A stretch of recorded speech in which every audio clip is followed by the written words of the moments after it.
Bleeding Purple Podcast.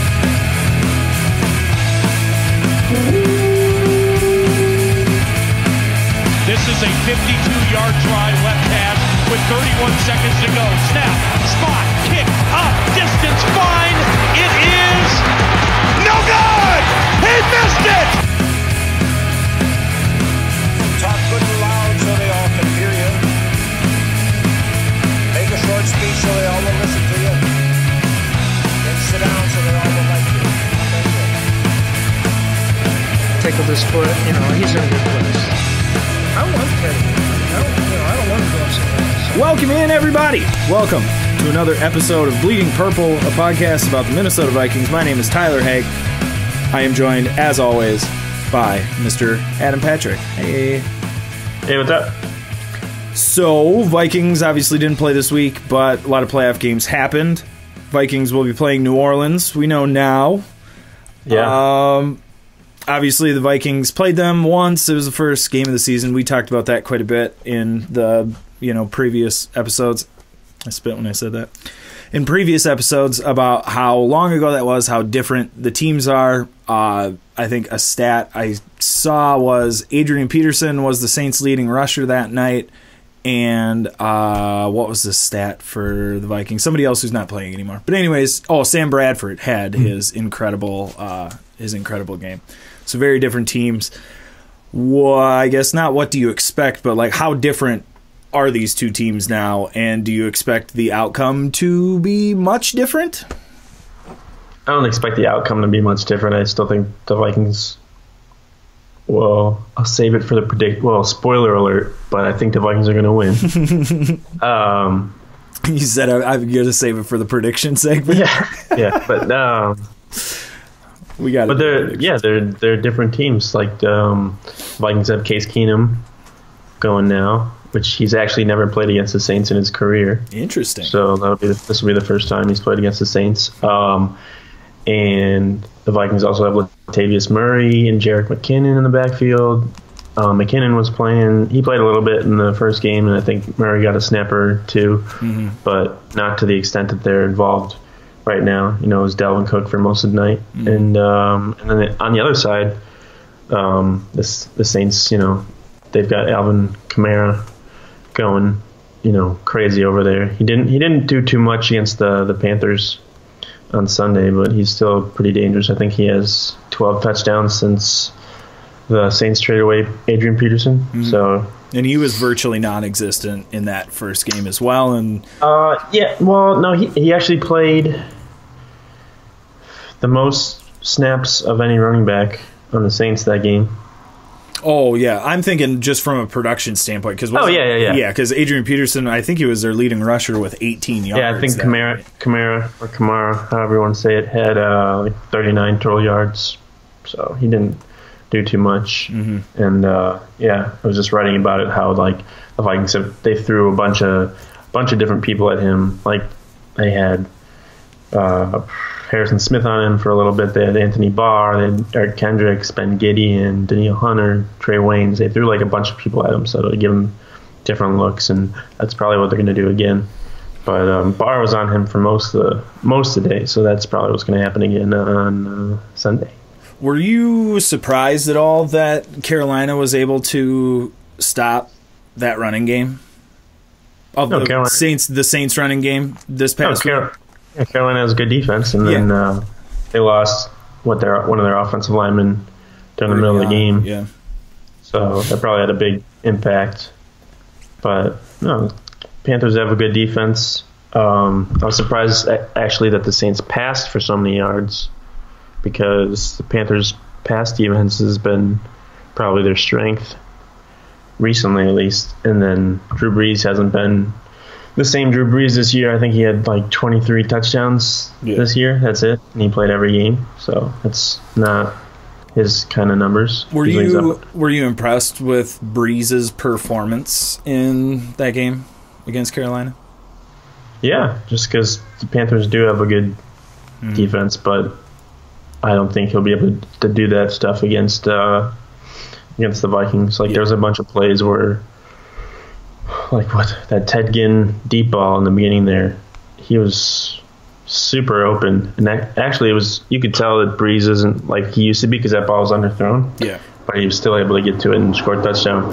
But I don't think that would happen against the Vikings. Yeah, because either Harrison Smith would be back there, or Xavier Rhodes would be right on him, or even Trey Waynes, because Trey Waynes is super fast. He's usually able to like keep up with his receiver, even if he's like grabbing him the whole time. Yeah.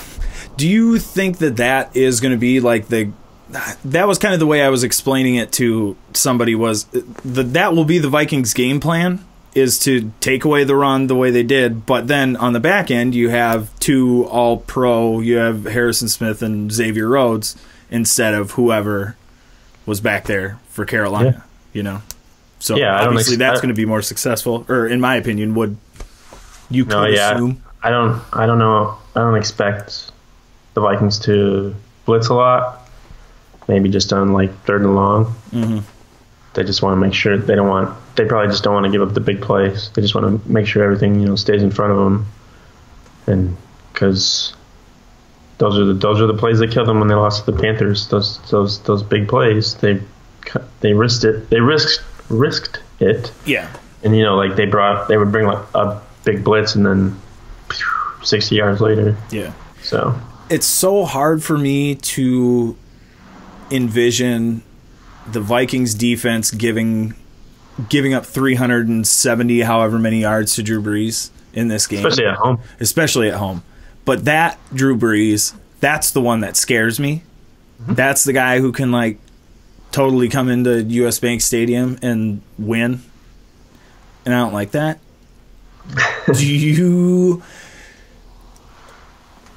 Is the defense tough enough for him to, if they take the run away, is Drew Brees capable of just winning that game by himself? Is that like an actual, is that possible? I don't think so. Obviously a possibility, but I don't think, not this year. Maybe like 5 or 6 years ago. Yeah. I don't think he has the arm strength anymore to just like chuck the ball downfield. He's smart, so he might get a couple, chuck it at Trey Waynes and get a couple pass interference penalties.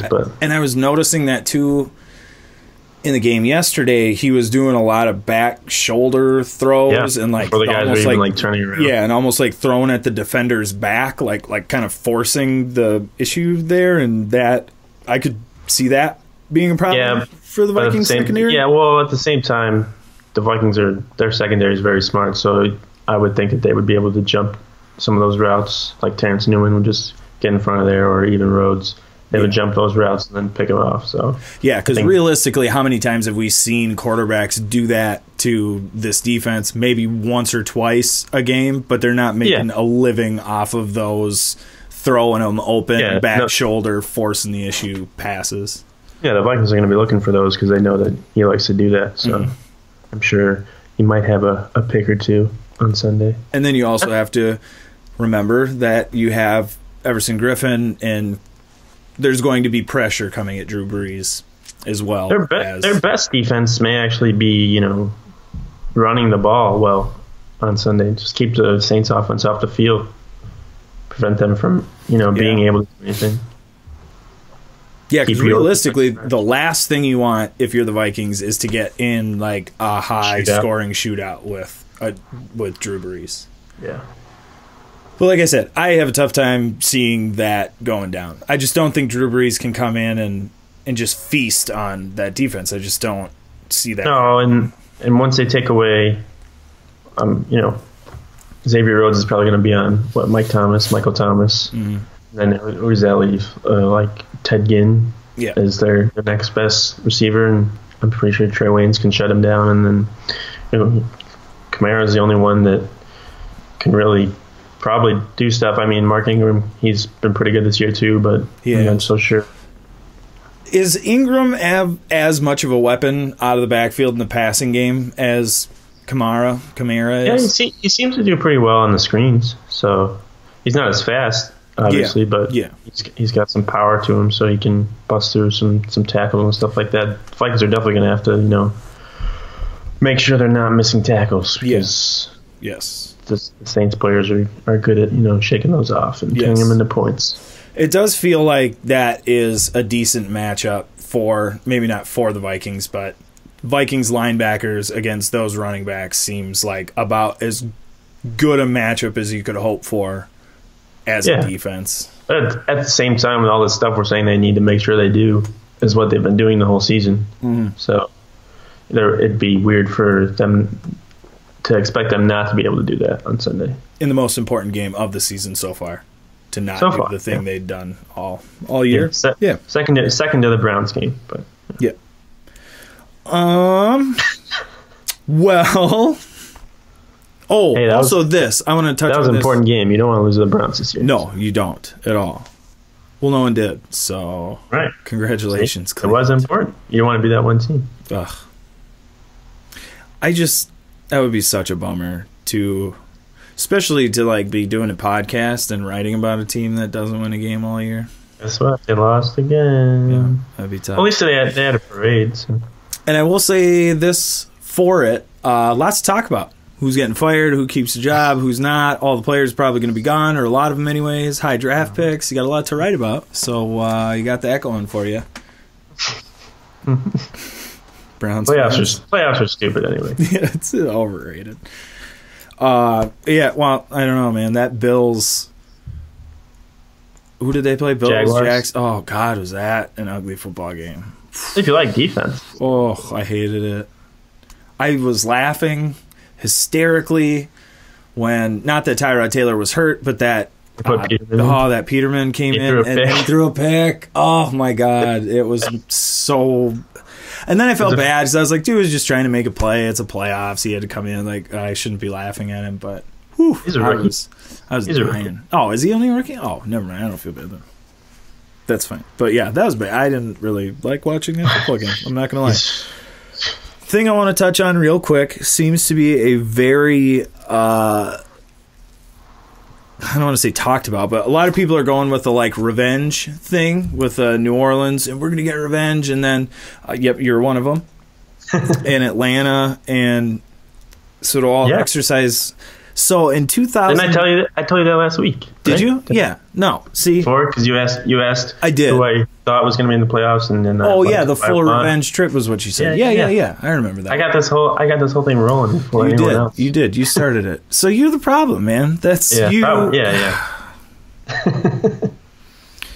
People are making a big deal about the revenge thing, but I feel like here's the issue is. Oh, go for it. What were you going to say? Well, the problem is that they're asking the players about it when it doesn't matter to the players. Thank you. Yes, exactly. It has nothing to do with the players. It has nothing to do with the players at all. And it is being framed by most people that I have heard the argument from are framing it as though the players are going to have some type of heightened motivation because of 2009, and it bothers me so bad because they don't. And they don't care at all. It's about the fans. Yeah, that's all it is about the fans.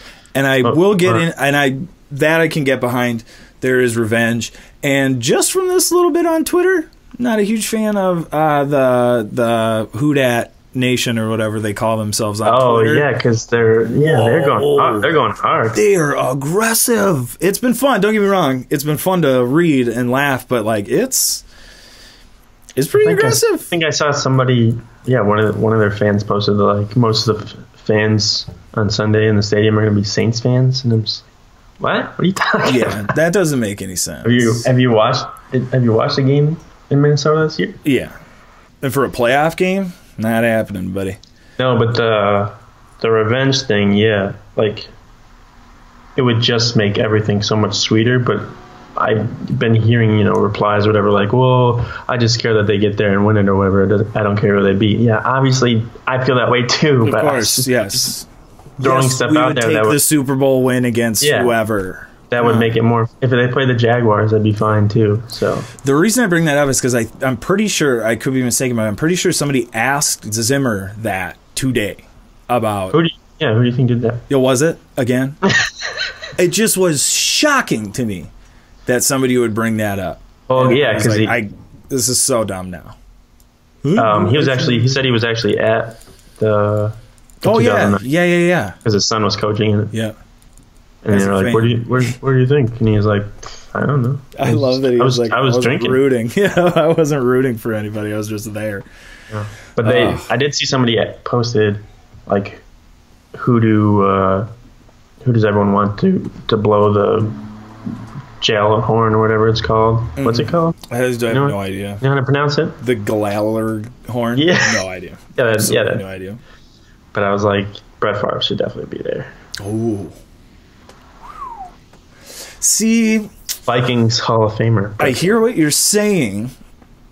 Vikings Hall of Famer, yeah. I love that. But that kind of feels like the Cubs bringing Bartman back a little bit. Where I feel like maybe we should just leave that alone. Oh, and then when we win, we can bring everybody back and be like, we're good now because we got a Super Bowl. Maybe just somebody from that team, like Jerry Allen or something. Nothing specific. Klein Saucer. Bring Klein Saucer back. Sure. Drew Mahold would like you would love it for sure. Did you do? I don't know if I talked about it, but it's still one of the funniest tweets I've ever. They lost their long snapper, and his tweet was, "But Jim Kleinsasser was the backup snapper." I just thought that was like the perfect Vikings. I'm sure he was. Tweet. I thought that was incredible. He was like everything. Oh yeah, Kleinsasser. Who else was on that? Well, Robinson. He's the only one still playing, correct?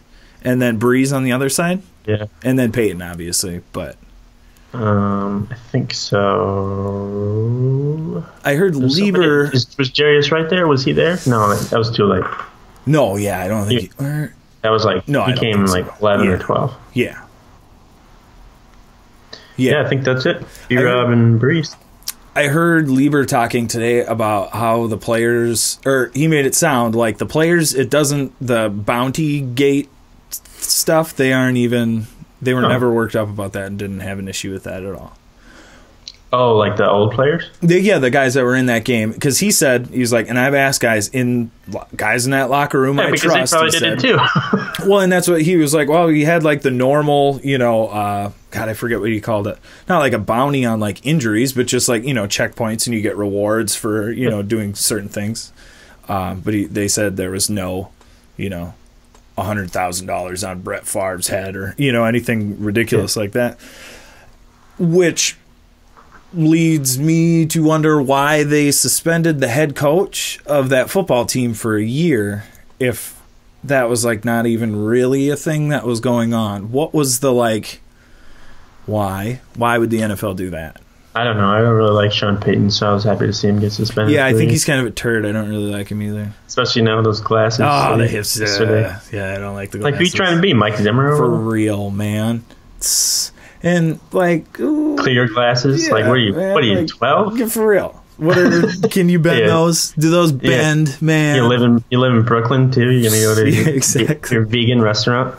You have a sweater vest on under that, sir. Yeah. Sean Payton. Yeah, I don't really like him. Suspended for a year, though. That is just crazy to me. That is such a big step to take for what seems like very little investigation and very little from who was calling for that investigation?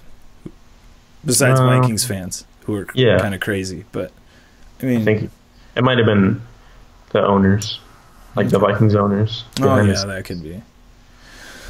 I don't know. The more that game gets brought up, and of course it's going to get brought up like so much over the next week.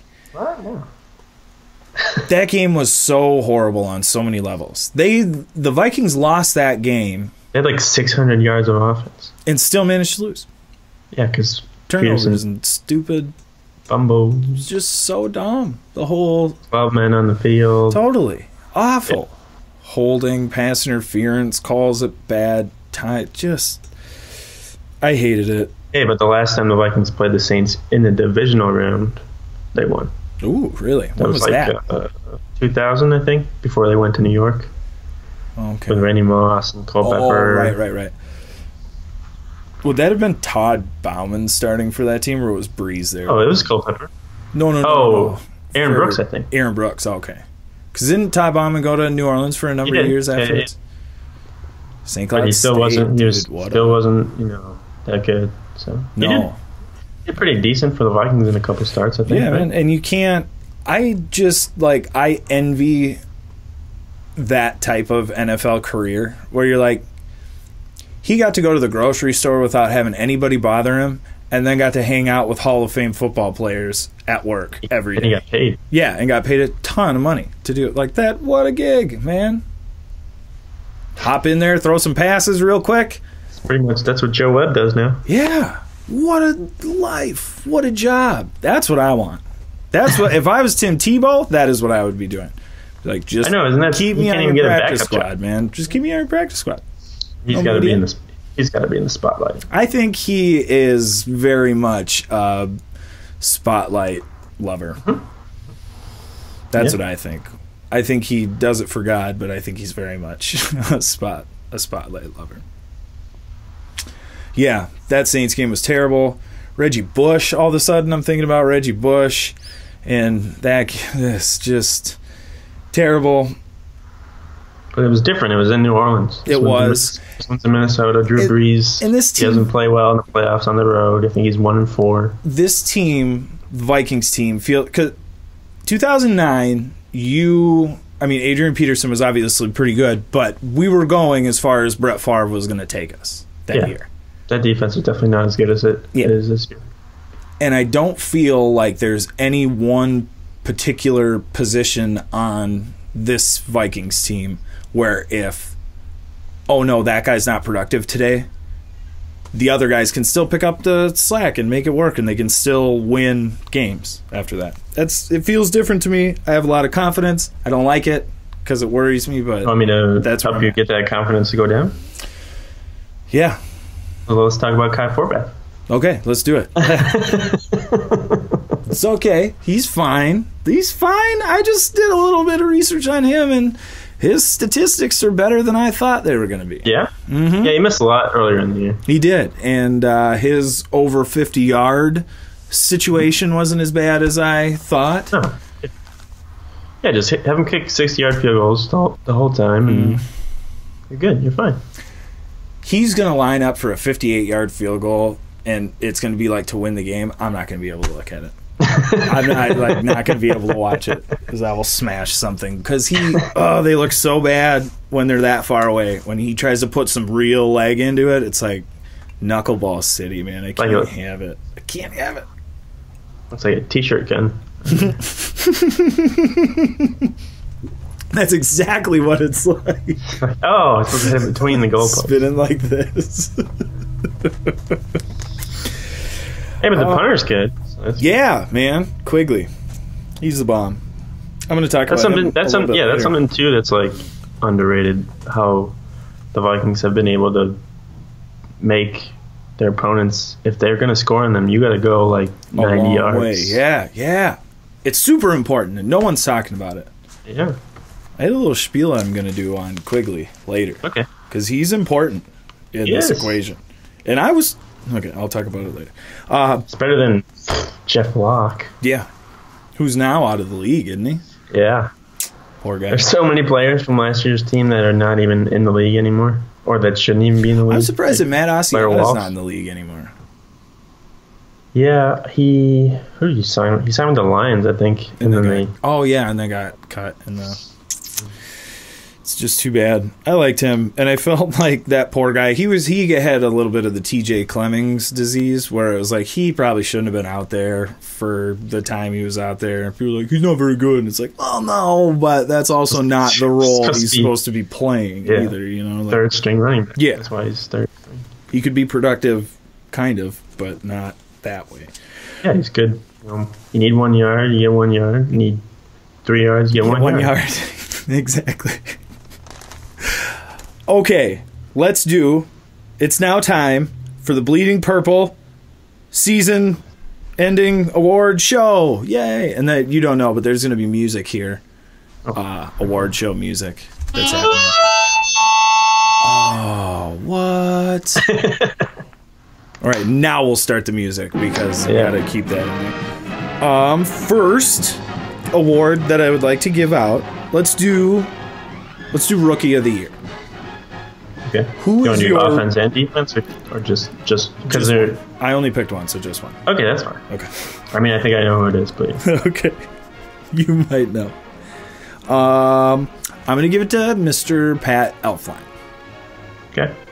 Rookie of the year. Okay. He's sensational. I don't really think there's a whole lot of other choices. Well, I mean, Dalvin Cook was pretty good for those games. Yeah, he got hurt, but I honestly, for a second, was maybe going to put Pat Elflein's better. Can't really be Rookie of the Year for 4 games. We should. That's actually the next one. Ben Gideon. Gideon, okay. No. Bad pick. Pat pick. Elflein. Pat Elflein. He actually just tweeted about how bad of a pick that was. Yeah, because none of their rookie wide receivers played this year. Well, they had Stacy Coley and Rodney Adams. They didn't play. They were even on the squad. They were inactive for most of it. Jaleel Johnson was inactive for a bunch of the year.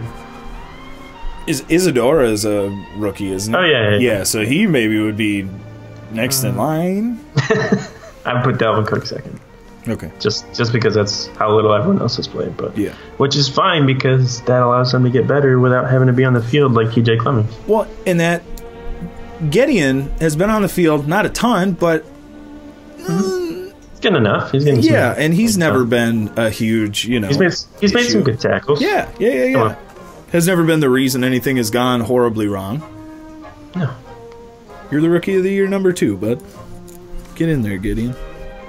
Okay, next up, let's do the Special Teams Player of the Year. Okay. Who do you think I'm going to choose for this award? Kevin McDermott? Nope. Pick again.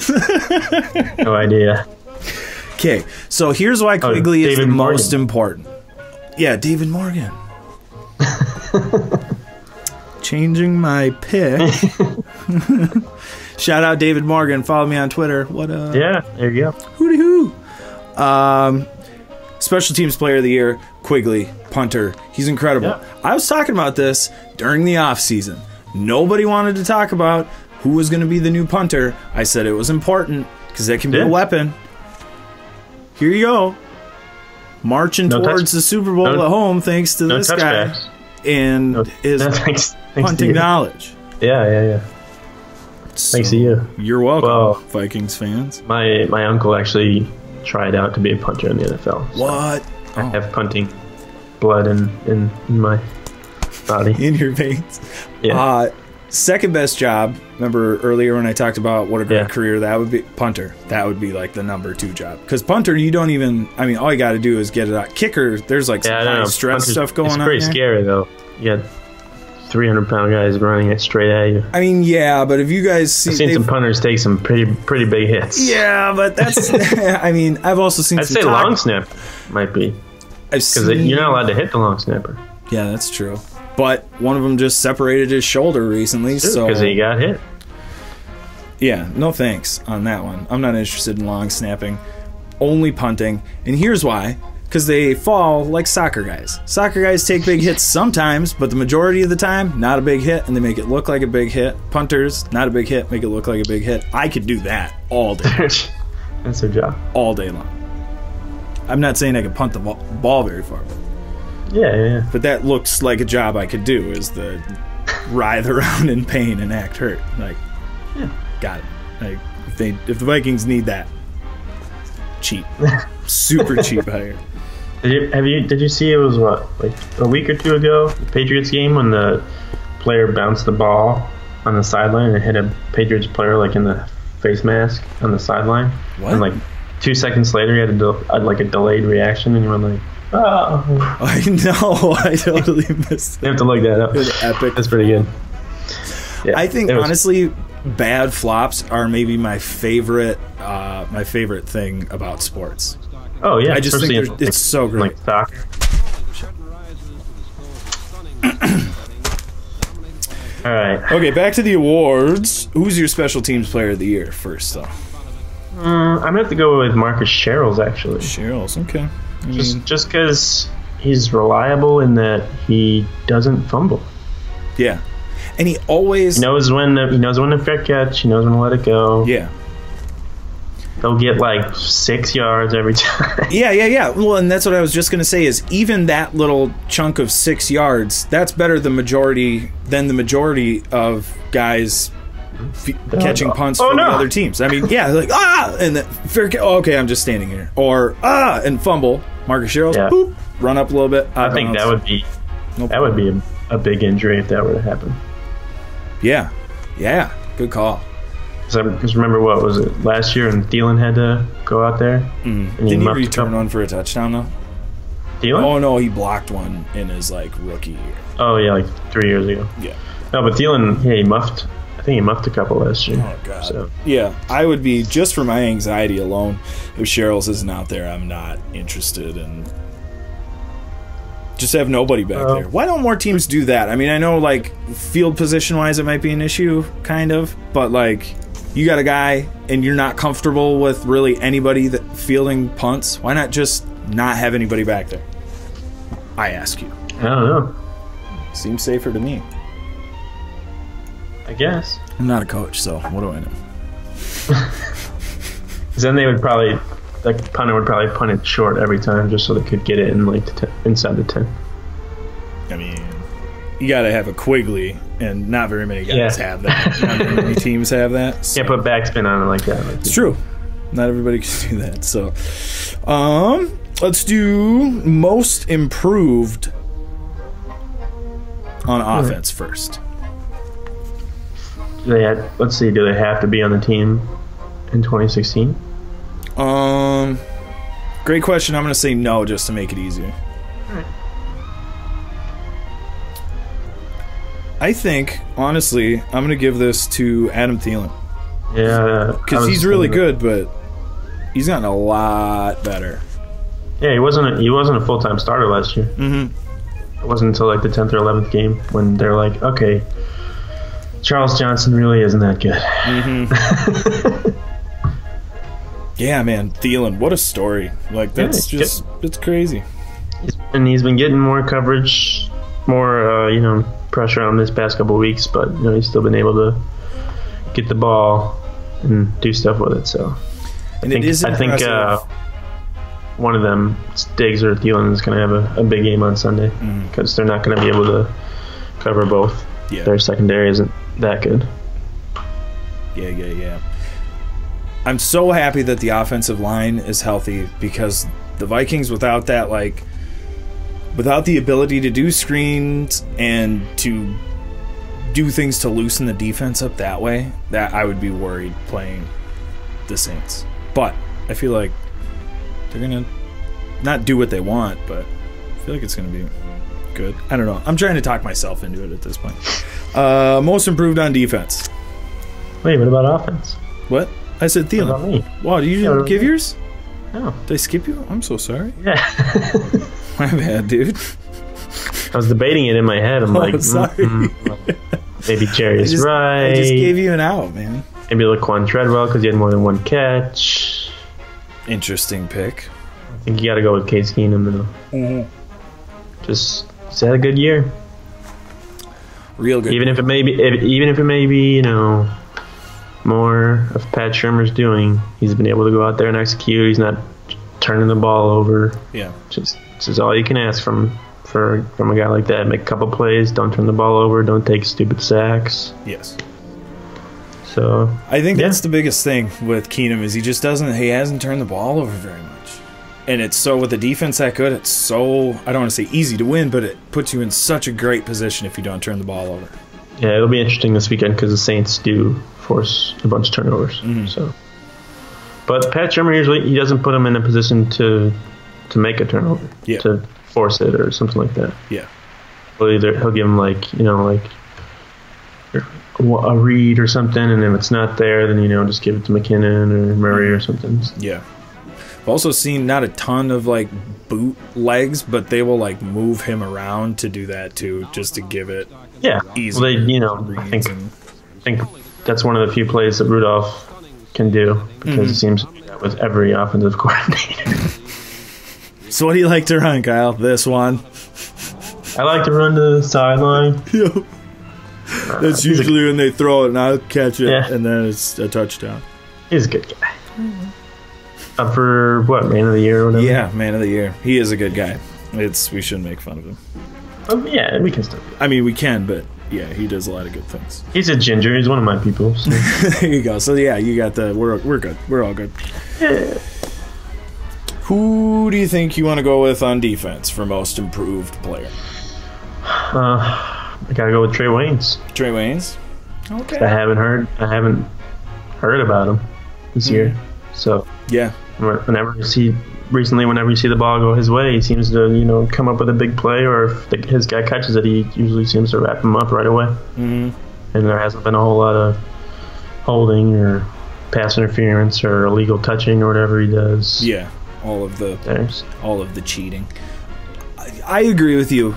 I have written down here, not necessarily most improved player, but I thought Andrew Sendejo played really well this year, and I think he improved not a lot, maybe not. Well, another one where you haven't heard about. Yeah, him. yes, thank you. Where he has just gotten to a point where he just is kind of starting there, and it's a non-issue for them. He's not headhunting everybody. Yeah. But still, getting good hits and Yeah. on certain occasions making his presence felt, but is not. It feels like in previous seasons he was a much bigger liability than he has been this year. Yeah. So. I feel like you could even go with Everson Griffin if you want. Yeah. Just because of how much better he's played this year. This is probably the best he's played in his career. Yeah. Yeah. And it's hard for me, like a Griffin or a Barr, because even Barr, from his performance last year, from last year, you could even say that he was most improved. So, yeah. Good work, defense. High five. A lot of improvement. Keep all it up. pros. Yeah, all pros. How about that? Not in the Pro Bowl, but first team All Pro. And possibly Defensive Player of the Year. Mm-hmm. Awesome. Well, speaking of, let's do our Defensive Player of the Year for our amazing award show. I went with Harrison Smith on defense. It's because he made the Pro Bowl. Because he made the Pro Bowl. Mm-hmm. I think because he was voted. I'll go different. I'll go Xavier Rhodes. I'll go the other All Pro. I did think about that for a second, but just because they can rely on him to pretty much shut down one receiver, their best, and usually it's the other team's best receiver. Yeah, he shut down Julio Jones, AJ Green, and Odell Beckham last year. I think Marvin Jones was the only guy that. I didn't even say bad game. It wasn't even a bad game. No, I don't even think it was Rhodes on him the whole time. Mm-hmm. I think he's the only receiver to get 100 yards on the Vikings, and I don't think Rhodes was on him the whole time. Yeah. Was that wasn't the Thanksgiving game, was it? Or was that? Was it? Okay. It was. But they won. Strange, what a long, strange season it has been. Strange. Xavier Rhodes is so good. Just from the from the beginning of the season, Adrian Peterson's playing for the Saints, Sam Bradford's starting, and now all of a sudden we're here, and it's just two different teams. Yeah, two different teams, and I'm not even thinking twice about All Pro Xavier Rhodes or All Pro Harrison Smith. It's incredible. It's been a while since they had Peterson probably. Yeah, I suppose. Was Jared Allen ever an All Pro? I think he had to be when he had 21 sacks. You'd think so, right? I would hope so. Yeah, I don't know. Who else would be? Who would they give it up? Who would they give it to? I don't know. I guess Xavier Rhodes made the second team too. Yeah, what was that about? I didn't understand. He made it because they picked they picked two corners and one defensive back, so a nickel corner has a chance, but then he just got the most votes out of any of those people too. So you just got two All-Pro spots. Hey, good on you. Exactly. Offensive Player of the Year?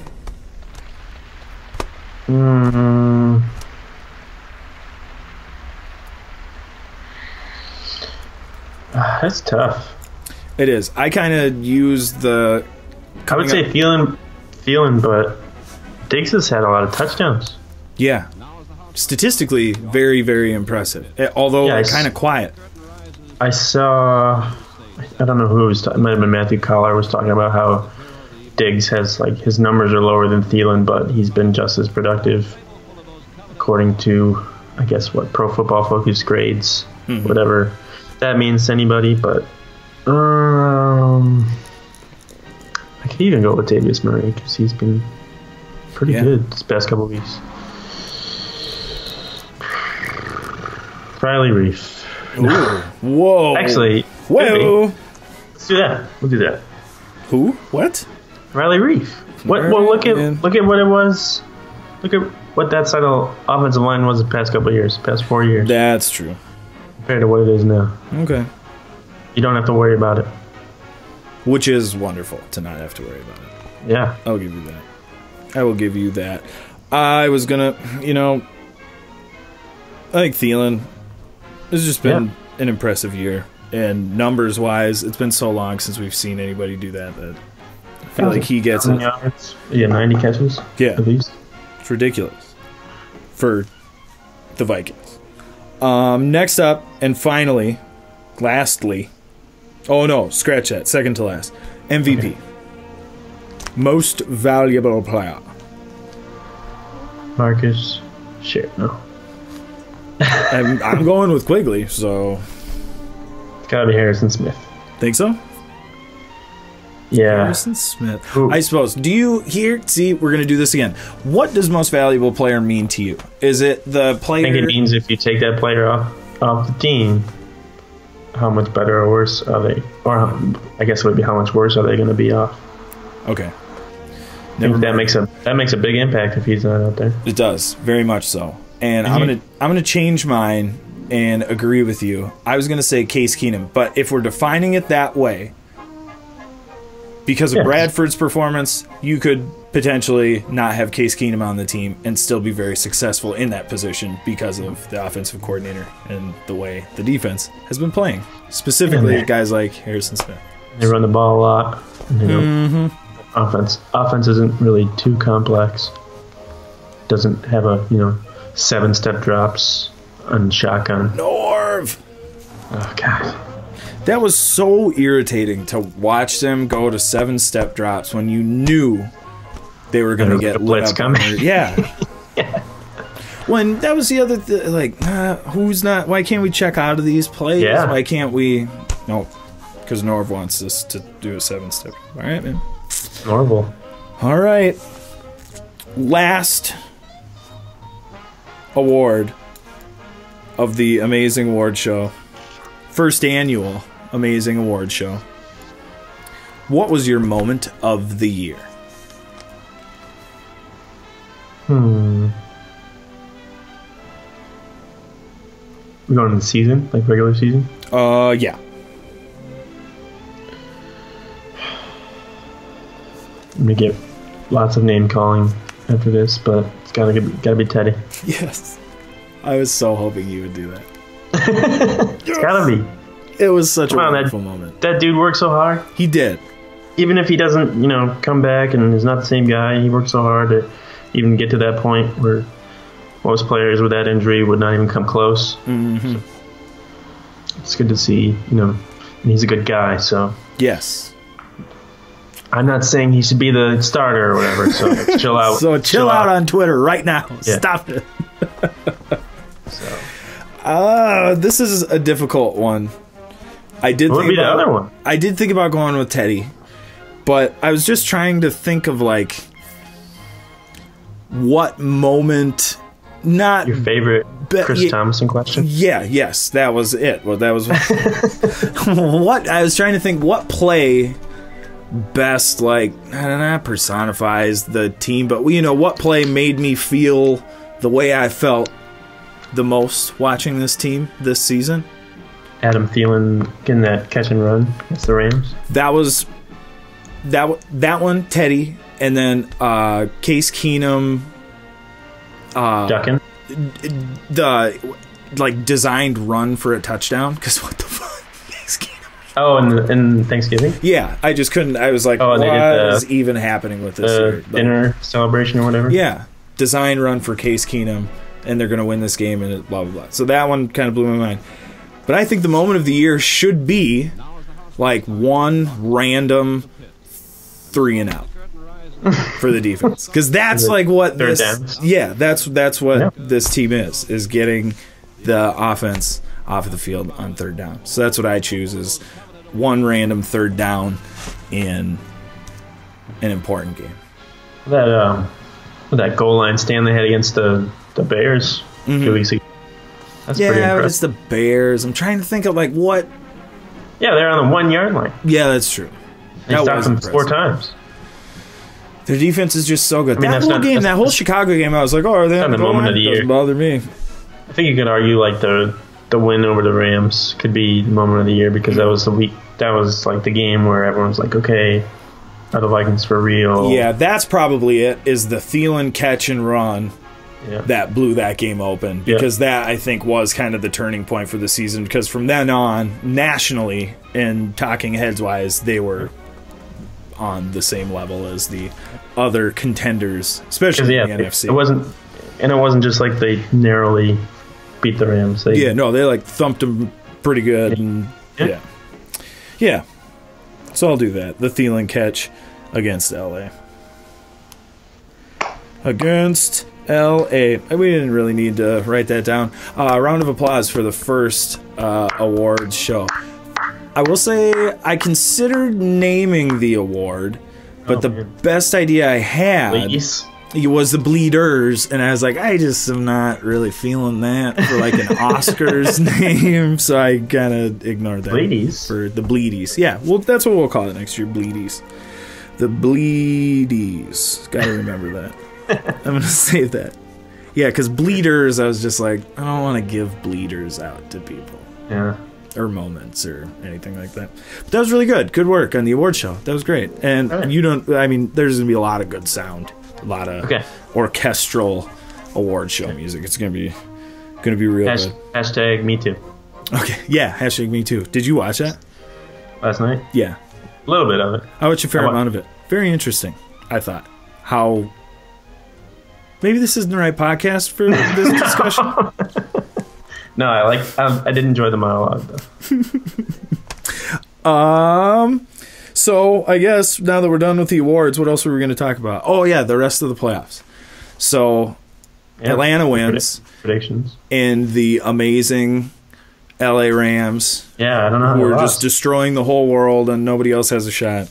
Greatest They show on lost. grass. Barf on your 17-year-old head coach, turd burglars. They're out. And Atlanta wins. And correct me if I'm wrong, but the Vikings could not play Atlanta in the divisional round. So that automatically meant that they were going to play the winner of New Orleans and Carolina. Talked a lot about that. Did you see anything in the Atlanta game that surprised you, or did you expect LA to win that game? Or I thought it would be a good game, but I didn't see the score probably until like the second quarter, and it was like 13-0, and I was like, oh. Yeah. I honestly caught like almost none of the game, basically. So I didn't really see much they have a of good anything, defense, so that's gonna, especially going against Nick Foles on Sunday, that gives them a very good chance to come out of there as a winner, and then possibly face Minnesota in the NFC Championship in a revenge scenario.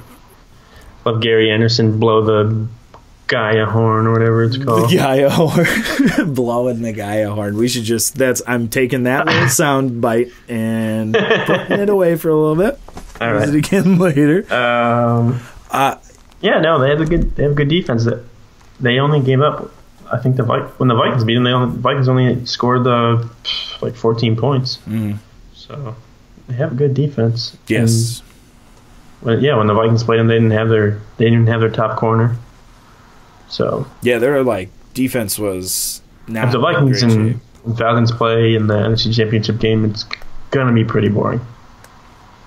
It's gonna be a lot of defense. I'm okay with that, just as long as the Vikings wind up scoring more points than them. At the end of it.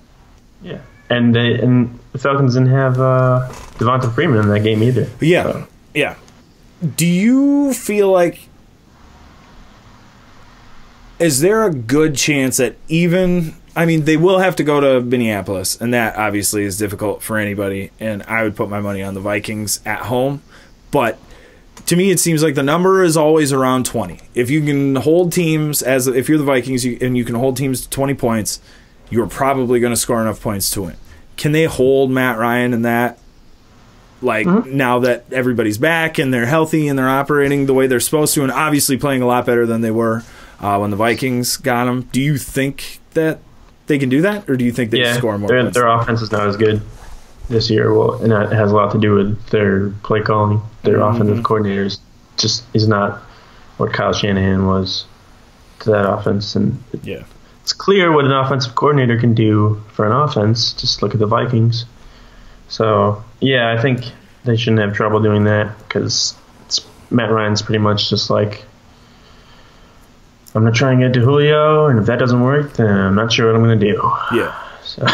And that was part of, that honest to God kind of looks like what the offense was trying to do. And if that's the case, I choose the Vikings. I like that matchup of Xavier and him, and I think they'll be in good shape there. Gotta hope everyone stays healthy this weekend if they get the win. Because Saints they're a physical team. What's his face? Greg Williams isn't there anymore. Yeah, he's not there anymore. No. But they're still pretty physical. Yeah, they got some young guys on there that don't really care. What is that? Cam? He's Cam Jordan. Yeah, that guy. Yeah. He's tough. Good. Yeah, man. I don't know. I will say this: it's been a very long time since I've been this excited about a football game. Never mind, like a Vikings game. / nervous. Yeah, but super nervous. Like, the more I think about it, the more afraid I become, because there's just so many different ways that New Orleans can put up a ton of points. I don't think they're going to. I think the Vikings defense is good enough to prevent that from happening. But did you see Drew Brees last week? That's terrifying. That's the Drew Brees that I was like, thank you. Did I say last week? Well, technically I was right, but that's the guy I don't want. I thought he was gone. You said he was gone. I think the Panthers were. That's what they wanted to happen. Actually, they wanted him to throw. They didn't want Kamara or Ingram to beat him. I was thinking about that. So it looked like the Panthers totally sold out on the run to like stop those guys. Yeah. What are you? So your game plan was to make Drew Brees beat you?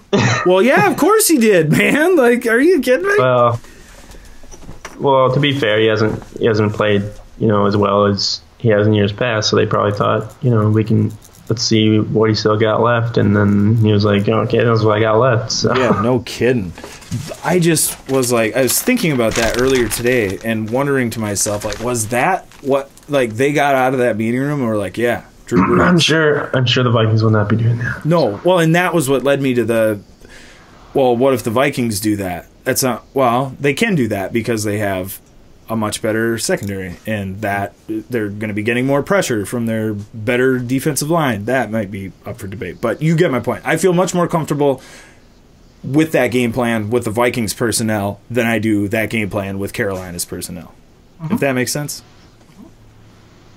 I don't know. Yeah, and I think Carolina plays obviously they play a different style of defense. I don't know if they play as much man as the Vikings do, because the Vikings pretty much, they make the receivers, like, you got to beat them to get open. You're not going to get in pockets and stuff like that, which I don't understand why teams play zone still anymore, because it really doesn't work anymore with the quarterbacks these days. They just thread the needle, unless you're Blake Bortles. Exactly. And conceivably, maybe you play it once in a while to confuse but to just like hang out in like a zone doesn't make any sense. And it's so exploitable now too, and especially with the quick sidebar, pick plays, rub plays, common. They're so prevalent. It's supposed to be against the rules. Yeah, super obvious. Never gets called. It's just cool now. Especially when the guy puts his arm. Literally will set the pick. Yes. It drives me crazy. The players who can get away with it and look like they're running a route, okay. Guy who is like actually blocking it drives me nuts. But if you're Adam Thielen got called for one of those this year. Yeah. He actually got a flag on him. I'm glad that the Vikings started running it, and that makes me happy that they're acclimating to that But when are those going to become illegal again? First question. And then we'll be done with that sidebar. If teams are running that kind of a play so consistently, how are you going to be able to defend that? I don't think they'll fix it or do anything to it until like it happens in a big game. Yeah. Like if it was during like the Steelers and Patriots, then it'd be like an outcry or whatever to look at it in the off season. Yeah. The Patriots Seahawks. I think that was the interception. The legal contact. No, the pick play. Yeah. The pick play and then the interception. He just jumped in front of it. Yeah. So maybe that's the way you do it. I don't know. All right. Let's just do predictions for this terrifying Vikings playoff matchup. Real quick. Here's why I'm so scared is because the end of the season is here. Like, I just had to face this season's mortality this weekend, if that makes sense. Teams are going home now. This is real. Yeah. If the Vikings lose, this season's over. And now I'm terrified. Teams that went home, are they really that good? No, not that good at all. I'm not saying the Vikings should. I'm just saying the Chiefs. Maybe that was surprising. Yeah. Well, not only surprising, but shocking that you were up by what you were up in a playoff game and couldn't find a way to put that away. Is Andy Reid, but well, and you know who his co-offensive coordinator? In Chicago. You just blew that lead and are now coming into our division. Sounds great, buddy. Take a seat. That Nagy. I thought you were talking about Brad Childress. No. He's on that staff. Oh, is he? I didn't know that. Mm-hmm. The Chiefs. I believe it's the Chiefs. Yeah. The co-offensive coordinator. Yeah, going to Chicago. Ha! And you just did that. Love it. Sounds great. Well, that's good. Packers are a mess. It's one less job for Sherman to go to. Exactly. I don't think he's going to the Lions because they're going to get the Patriots D coordinator. That's what's being said. Oakland's obviously gone. What are the open jobs? Did Arizona hire anybody? Nope, not yet. That's the only one that might be still. Oh God! If they could keep him. Ugh. People are like, he's going to bring Bradford or Keenum with him, which, whatever. But yeah, I mean... And then, I think the Vikings play the Cardinals next year, so that would be interesting. Yeah, very interesting. And I don't know, man, I mean, he's going to bring somebody with... Well, if somebody's like, but here's $23 million, I bet Case Keenum will be like, I'm going to go this way. Sorry, coach. $23 million a year. You can bring Bradford. That's fine. Yeah, that's true. You can have him. You can have Bradford. Although... he might be the backup this week. Bradford might. Yeah, I saw somebody else. Somebody asked that question too. I wonder who it was. I don't think it was Thomason. Actually, I think it was. Courtney Cronin. No. Yes. Yeah. Courtney Cronin. Yeah. She's really good. I really like her stuff. She's good. She's all over it. She was on is on Mackie and Jet a fair amount. I like listening to her. She breaks down the good way. I guess. Yeah, it's funny how she knows what a route is and stuff. Yeah, right. Female. I see that. I think is the most insulting part of that. I was like, who calls it? You call her a female? A female? Yeah, that just alone is like, dude, we can't call him. But she has a science experiment. Yeah. All right, prediction. What do you for the game? Yep, for the game. What do you think? Vikings game? Yep. Vikings playoff game. The terrifying Vikings playoff game that they could lose and season could be over. They haven't given up 20 points at home this year, so I don't think that's going to happen on Sunday. So I'm going to go with 21-16 Vikings. 21-16 Vikings. Tyler. I think the Vikings are going to win. I think it's going to be a lot closer than I want it to be. Yeah.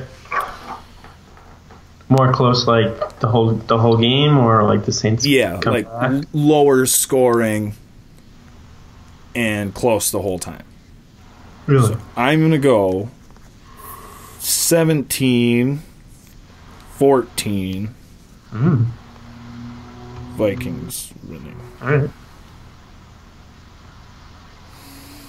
See, I'm so superstitious that even just doing that was like, see, I gave him a field goal, so that means that Kai Forbath is definitely going to miss this field goal when he's supposed to kick it on Sunday. So I did like a weird number.